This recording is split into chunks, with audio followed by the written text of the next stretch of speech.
Oi, boa noite. Eu sou a Daniele Távora, sou jornalista. Eu faço parte da equipe do Us.info. É a primeira vez que eu estou apresentando um programa na frente das câmeras. O Ucho deve ter me apresentado para vocês na sexta-feira, que eu vou substituí-lo nessas próximas 2 semanas.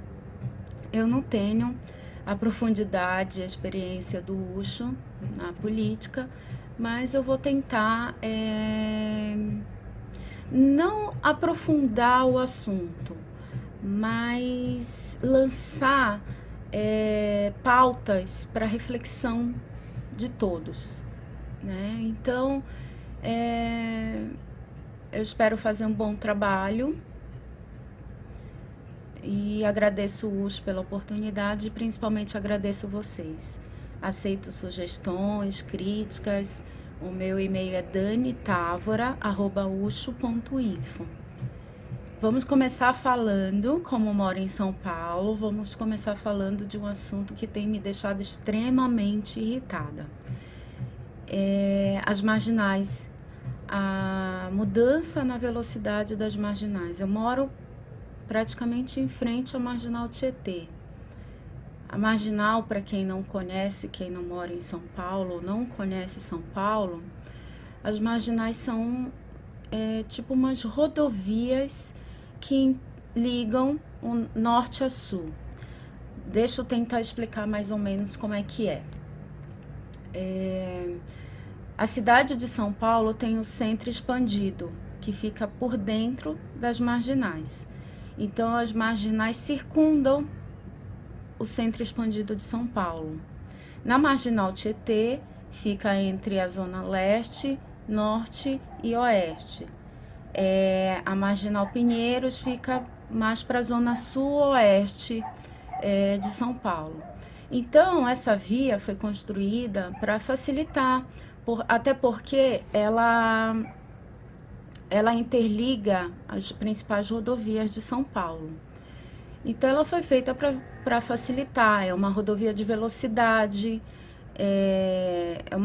são rodovias de saída e entrada de São Paulo. Ela não tem sinal, não tem semáforo. E, enfim, ela foi feita para facilitar a vida do paulistano. Só que o nosso prefeito, o Haddad, resolveu diminuir a velocidade das marginais. Vejam bem, vocês sabem o que é andar a 50 km por hora numa estrada, numa rodovia? É muito lento, muito lento. Como é que você consegue andar 50 km por hora? Nem dentro da cidade, que o limite é 60 km por hora, na maior parte das ruas, das avenidas, nas marginais, na pista local, quer dizer, as pistas que dão acesso a saídas, você tem que andar 50 km por hora. E nas vias expressas, você, a partir de hoje, dia 20 de julho, você é obrigado a andar 70 km por hora. Isso vai atrapalhar muito a vida do paulistano. Vejam bem, as marginais, elas não têm mais hora para estar congestionada. A todo tempo, as marginais, como eu digo, na minha janela eu vejo a marginal toda, a Marginal Tietê, está o tempo todo congestionada, né? Só isso já reduz a velocidade do motorista. Então, não teria necessidade do nosso digníssimo prefeito reduzir a velocidade. Mas nos finais de semana, ou nos horários que não tem tanto carro, para facilitar a nossa vida, a gente tem que andar 70, 90 km por hora. E ele reduziu para 50. Se você parar o teu carro para ver, para você andar 50 km por hora, você vai ver que é uma velocidade extremamente baixa numa rodovia. Então, o prefeito, que não tem mais o que fazer, foi fazer isso. E isso eu tenho visto nas redes sociais, no Facebook, Twitter, em todas as redes sociais, eu tenho visto que isso tem irritado muito. Eu não vejo uma pessoa nas redes sociais, um amigo, um conhecido, que aceite a redução, né? Então, é a mesma coisa do que ele pegar, você não poder mais, você vai demorar ainda mais para chegar no teu trabalho, para chegar no teu destino. Então, não tem cabimento essa lei. Eu acho que o paulistano deveria reivindicar para o Haddad ou para a Câmara dos Vereadores que essa lei do Haddad fosse revogada, porque não tem cabimento. Isso vai atrapalhar e muito a vida do paulistano. Aliás, atrapalhar a vida do paulistano é o que mais o Haddad tem feito. Eu tenho amigos ciclistas, inclusive eu sinto muito porque no Facebook você cria, às vezes, você tem um carinho muito grande pela pessoa, pelo amigo, mas você acaba desfazendo amizade, né? Então, eu tenho um amigo especial que eu tenho um carinho muito grande, mas ele é ciclista. E ciclista, raríssimas exceções, como é que eu posso dizer? Ficou chato. Ficou chato. Acha que só porque tem que andar de bicicleta que quem usa carro é atrasado ou é uma pessoa que não liga para a sociedade, é egoísta porque tem carro. Mas não pensa, eu, por exemplo, eu vou sair, eu vou de carro, eu vou de metrô, eu vou de ônibus, mas se eu não sair de bicicleta, primeiro porque eu tenho medo do trânsito de São Paulo. Segundo, porque se eu trabalhasse, como eu trabalhei várias vezes fora, eu queria chegar mais rápido em casa para ver meus filhos. E então eu não uso bicicleta, eu tenho minhas razões. E o ciclista não, acha que o motorista que usa carro, que usa um transporte que não seja bicicleta, está errado. Então se acha o dono da rua, se acha o dono do mundo. Eu não estou dizendo todos, mas a maioria sim. E quando o Haddad anunciou que ia construir as ciclovias, eu fiquei super feliz. Eu disse, nossa, que legal, boa iniciativa. Não gosto do Haddad, mas achei a iniciativa excelente. Mas quando eu vi a forma como ele estava fazendo a ciclovias absurdamente caras, onerosas para a prefeitura, mal feitas, sem planejamento nenhum, fazendo de qualquer maneira, como a maioria das administrações petistas, feita de qualquer maneira, feita, como dizia meu pai, nas coxas.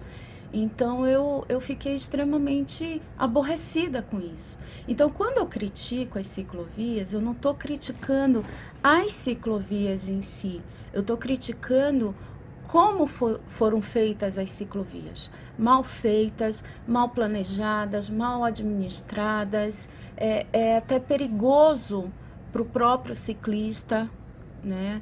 Então, muitos falam assim, mas pelo menos ele fez alguma coisa. Tudo bem, ele pelo menos fez alguma coisa, mas é a mesma coisa, vamos construir casas populares para os pobres, constrói de qualquer jeito, pelo menos fez alguma coisa. Não é por aí.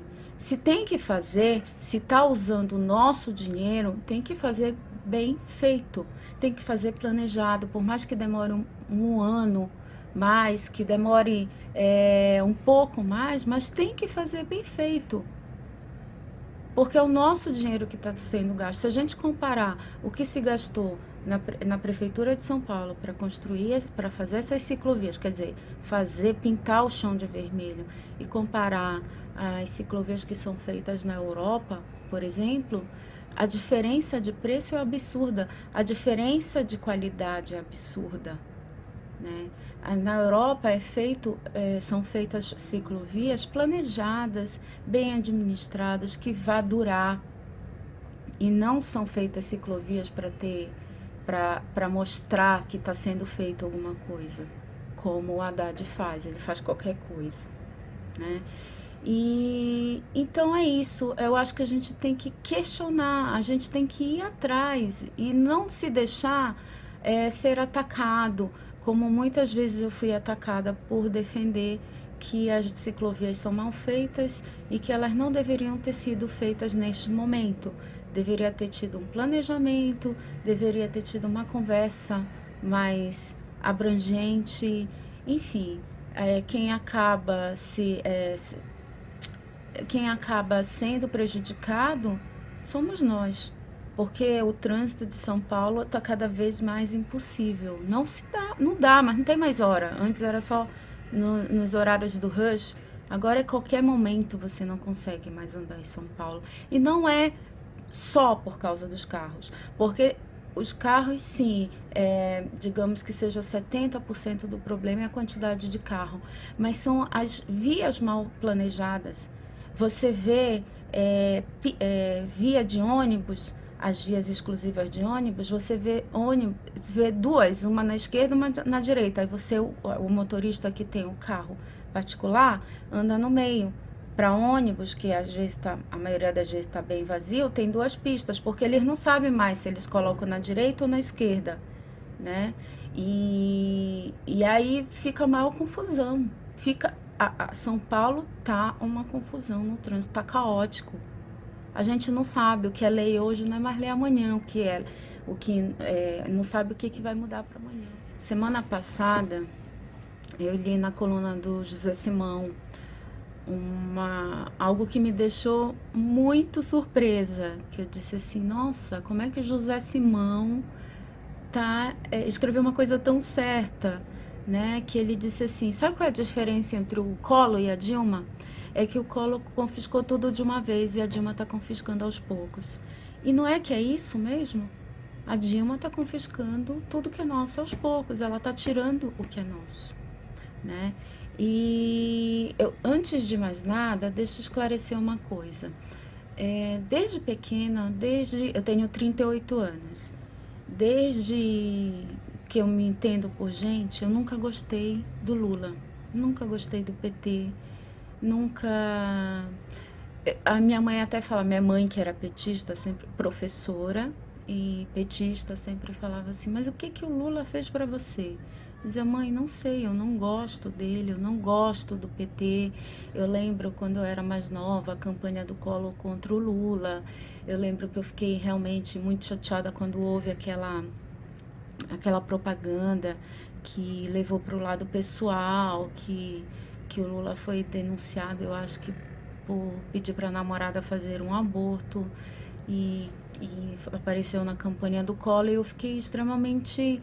Nossa, como é que ele faz isso? Mas nem mesmo assim eu consegui torcer pro Lula. Nunca gostei. Quando ele ganhou, me deu uma tristeza enorme. Eu fiquei muito tempo triste e realmente preocupada com o Brasil.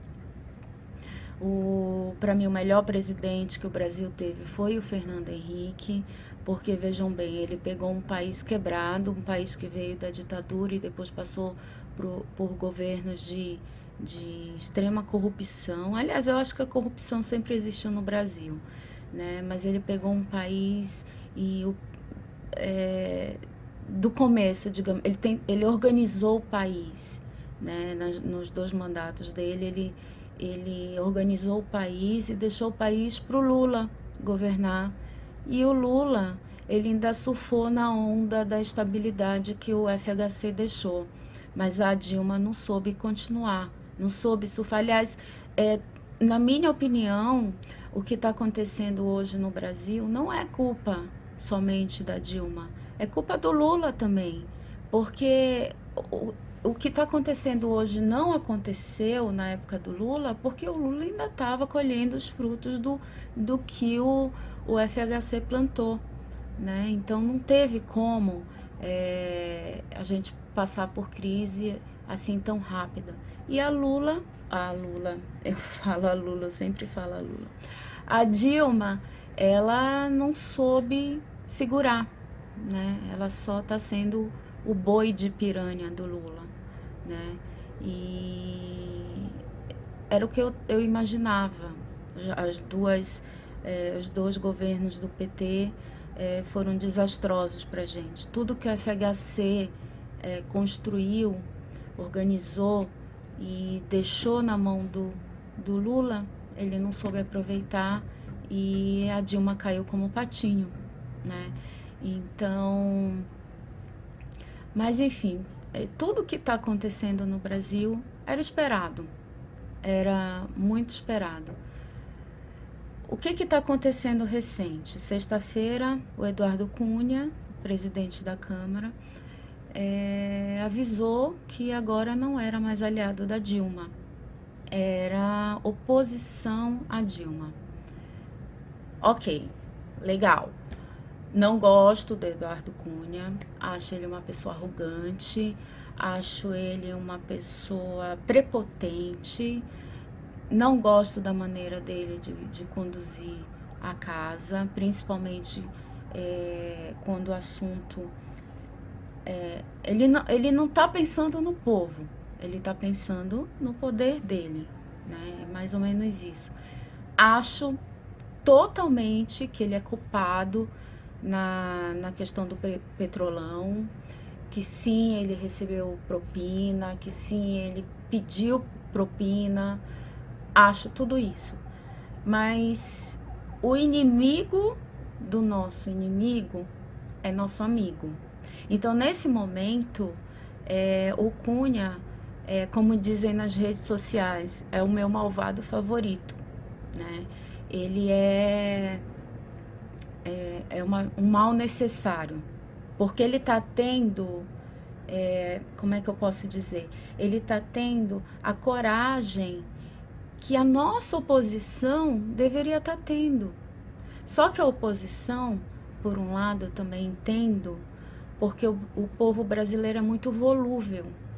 Então, eles pendem sempre para o lado que eles acham que está sendo prejudicado. Então, se baterem muito em cima da Dilma, a Dilma vai ser coitadinha.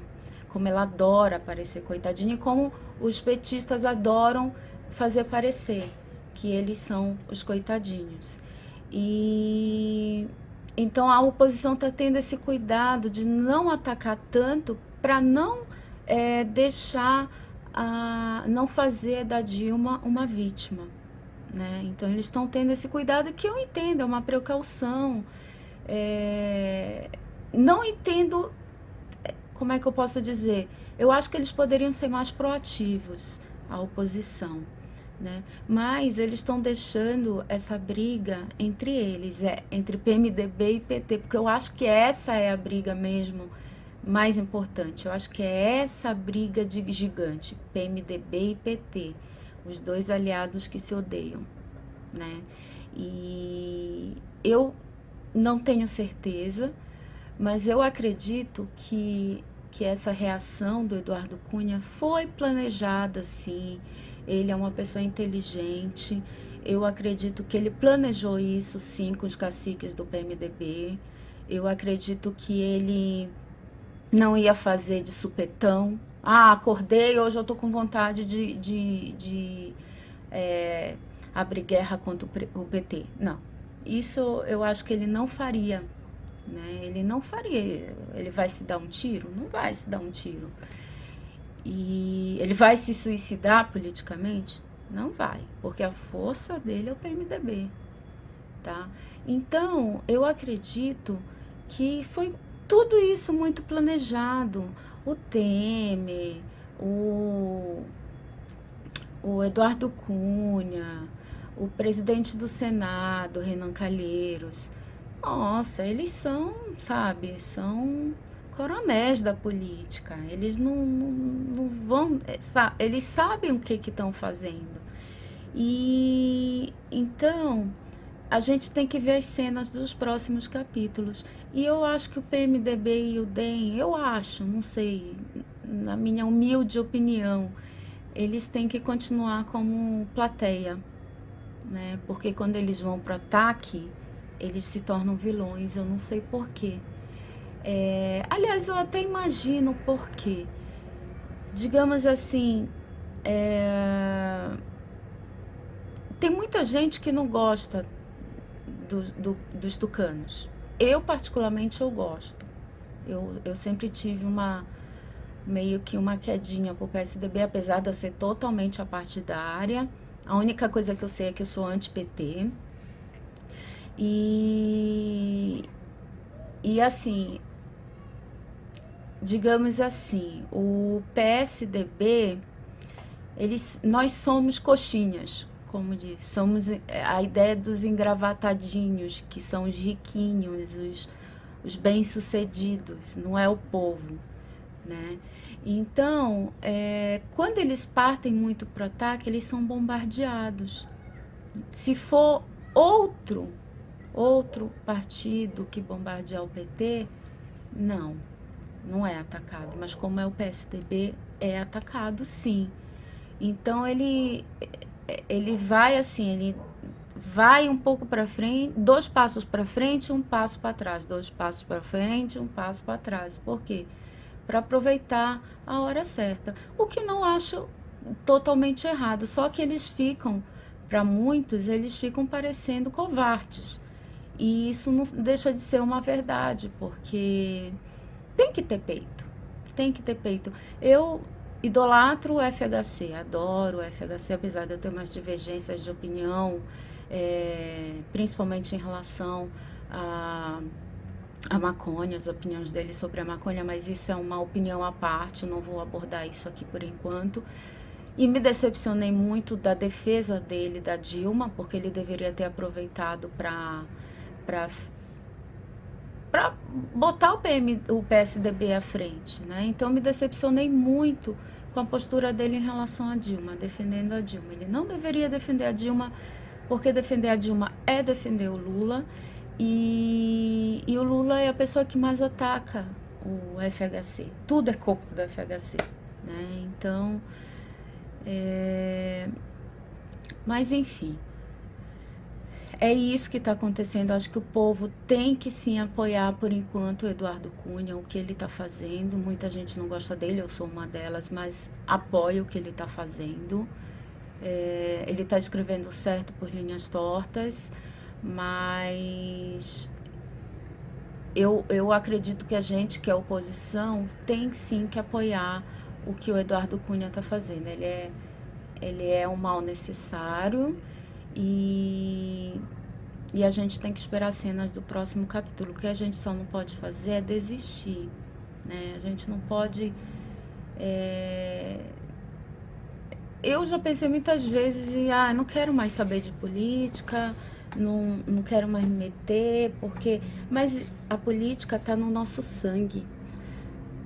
Dizem que o povo brasileiro não se interessa por política. Interessa sim.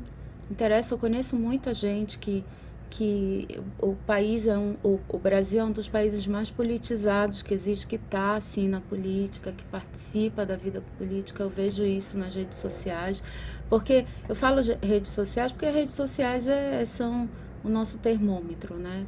E eu vejo isso o tempo todo. E a gente não pode desistir, a gente não pode, enfim, a gente não pode...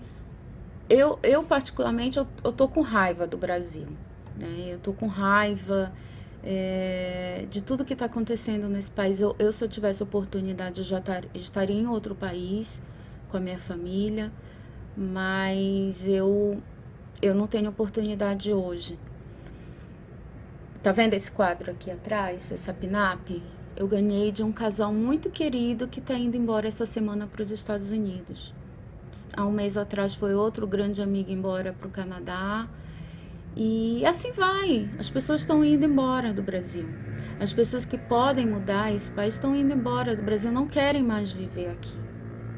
E eu não tiro a razão, é isso mesmo que está acontecendo.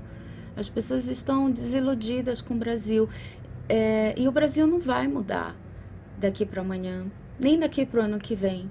Não vai. O Brasil vai piorar. Infelizmente vai piorar. E eu fico muito preocupada com o que vai ser o Brasil dos meus filhos. Eu não sei mais se a gente vai conseguir consertar esse país. Para isso tem que ter políticos muito sérios, pessoas realmente capacitadas, que estejam dispostas a melhorar esse país, mas a previsão é terrível, é bem terrível, infelizmente. Eu tenho muito medo do que está para acontecer. E não é terrorismo, não, é verdade. A gente vai, toda vez que eu vou no supermercado, eu antes fazia supermercado todo mês, e fazer as compras do mês, e hoje eu não consigo mais, não consigo fazer compra do mês, eu faço de pouquinho em pouquinho. Ah, faltou tal coisa, eu vou lá e compro. Ah, faltou tal coisa, eu vou lá e compro. Porque a gente não sabe o que vai acontecer amanhã. Tá tudo muito caro.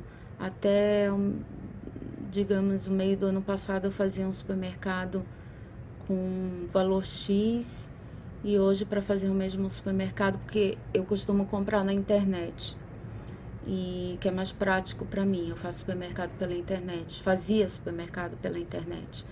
E existe uma lista pronta de produtos que já estão lá separadinhos numa lista, para eu não ter trabalho de escolher de novo. Eu estava vendo em setembro, eu acho que foi em agosto, há quase um ano, em agosto do ano passado, eu paguei 750 nessa compra. Eu fui fazer uma estimativa de quanto eu pagaria nessa mesma conta, os mesmos itens, os mesmos produtos, as mesmas marcas, a mesma quantidade, estava em R$ 1.430. Então, tá muito difícil de viver nesse país. Então, como eu falei anteriormente, eu não tô aqui para aprofundar nenhum tema, mas sim lançar a minha proposta é lançar uma reflexão do que está acontecendo no país. O título do programa é Que País é Esse? Então, a minha ideia, e eu conversei com o Ucho sobre isso, não é falar só sobre política, né, nem economia, é falar sobre tudo o que está acontecendo no Brasil. A ideia era um bate-papo, como eu falei, lançar pautas, lançar reflexão, falar sobre o que está acontecendo no país. E, inclusive, eu convidei alguns amigos para gravar alguma coisa, um vídeo, para colocar também no programa. Eles vão, amigos de várias partes do país, que vão também falar sobre certo tema, né? E o que acontece? Hoje eu estava lendo um texto que fala sobre o Zeca Camargo. Quando aquele cantor Cristiano Araújo morreu, houve uma comoção muito grande a respeito da morte dele. Eu entendo que foi uma morte que gerou muita comoção por causa da forma, da brutalidade como foi. Eu confesso, aqui em São Paulo é obrigatório usar cinto de segurança atrás no carro, mas sempre que eu ia em táxi ou no meu próprio carro que eu ia atrás com a minha filha, eu não colocava cinto porque eu achava que não era necessário. Mas depois que ele morreu, da forma como foi, eu disse não, eu não saio no carro sem colocar o cinto, e se eu tô dirigindo, alguém que tá atrás, eu olho para todo mundo para saber, olho para trás para saber se tá todo mundo com cinto. E foi uma comoção, porque eu era um artista do bem, era um artista carismático, novo, ele é namorada, um casal bonito. E houve aquela comoção toda que eu achei também que foi exagerada. Não por ele em si, né? Porque eu acho que ele se merecia, apesar de eu não conhecer direito o trabalho dele. Mas só falava isso no jornal, tinha assuntos muito importantes. Eu acho que se especulou muito sobre o acidente dele, se falou muito, ocupou muito espaço, e eu realmente achei muito desnecessário. Principalmente, eu não assisto outros canais, não, eu assisto a Globo, e quando eu assisto a Globo, eu costumo assistir GNT, Globo News, eu assisto mais canais fechados e mais canais de notícias também, até por causa da minha profissão. Mas só se falava nisso e estava enjoativo, estava repetitivo.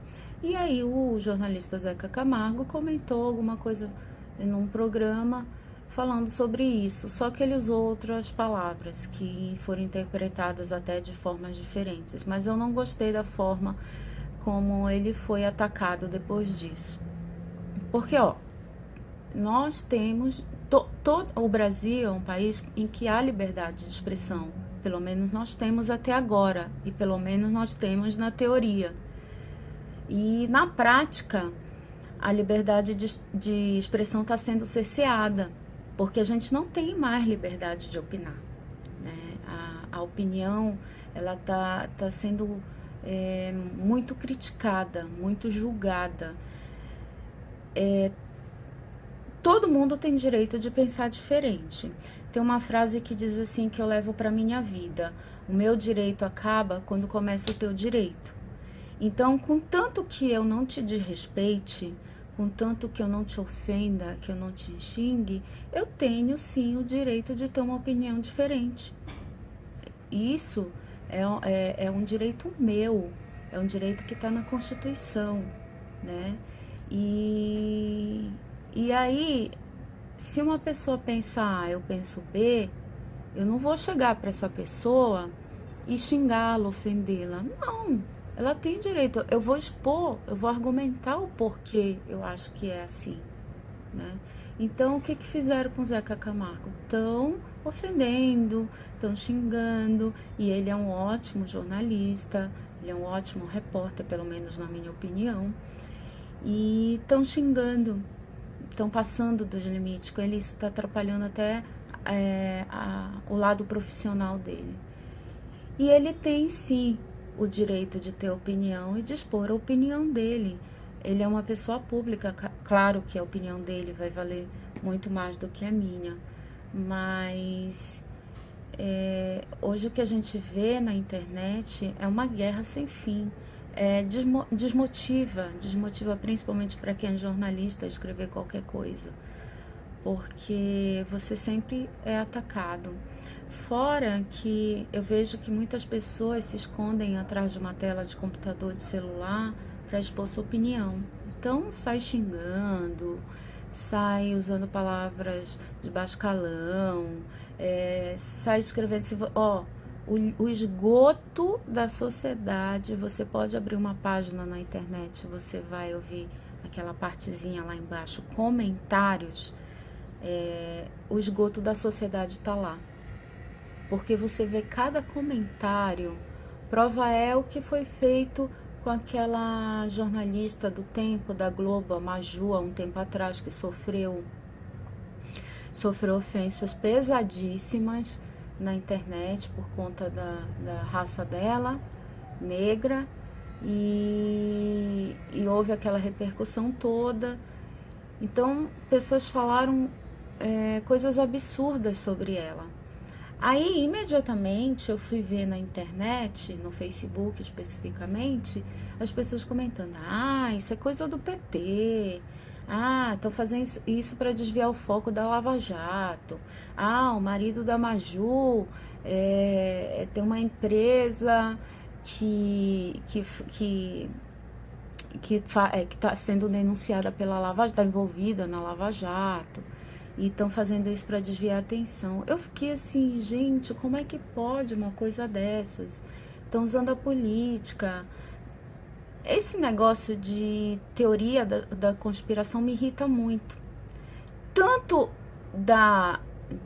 dos petistas, que era uma das coisas que mais me irritava, como hoje da oposição, dos oposicionistas. O radicalismo está demais. A teoria da conspiração tá demais. E o que acontece? Isso faz quem não apoia o governo perder a credibilidade, porque sai espalhando coisas que não é verdade, ou que pelo menos até não está provado. Então, essa leviandade com a informação, sair disparando qualquer coisa. Eu mesma, eu assumo também, às vezes eu já compartilhei coisas que depois eu fui ver, nossa, isso que chato. Eu compartilhei coisas sem averiguar o que era realmente verdade, depois fui lá, apaguei, expliquei que não era verdade. E hoje em dia eu procuro me informar melhor sobre o que eu estou compartilhando. Isso é um cuidado que a gente tem que ter, independente de qualquer coisa, tá? Porque hoje a internet, tudo que se coloca na internet se espalha muito rápido. E prova aqueles garotos que assassinaram, estupraram aquelas meninas no Piauí, foram presos. E semana passada, no final da semana passada, um deles foi morto. E aí eu abri um portal de notícias e tava lá a manchete. Menor assassino, estuprador do Piauí é morto na prisão. E eu fiquei pensando, isso vai dar pano pra manga. Por quê? Porque vão dizer assim, tá vendo? O garoto foi pra prisão, foi morto, menor de idade. E a prisão não tem condições de abrigar menores de idade, tadinho, não teve oportunidade, enfim. Eu disse, isso vai dar pano pra manga, a sociedade vai agora se voltar contra a redução da maioridade penal. E aí eu peguei, cliquei e fui ler a matéria. Eu disse, peraí, não é nada disso. O garoto foi morto pelos próprios colegas que não aceitaram o fato dele ter dedurado os outros. Ou seja, ter explicado a participação de cada um no crime que chocou o Brasil todo, o mundo todo, né? Então, o título da matéria não deveria ser aquele. O título era um título, tendencioso. Era um título, e isso é um subterfúgio do jornalista, querer chamar atenção para se ler a matéria, mas ao mesmo tempo que é um subterfúgio do jornalista,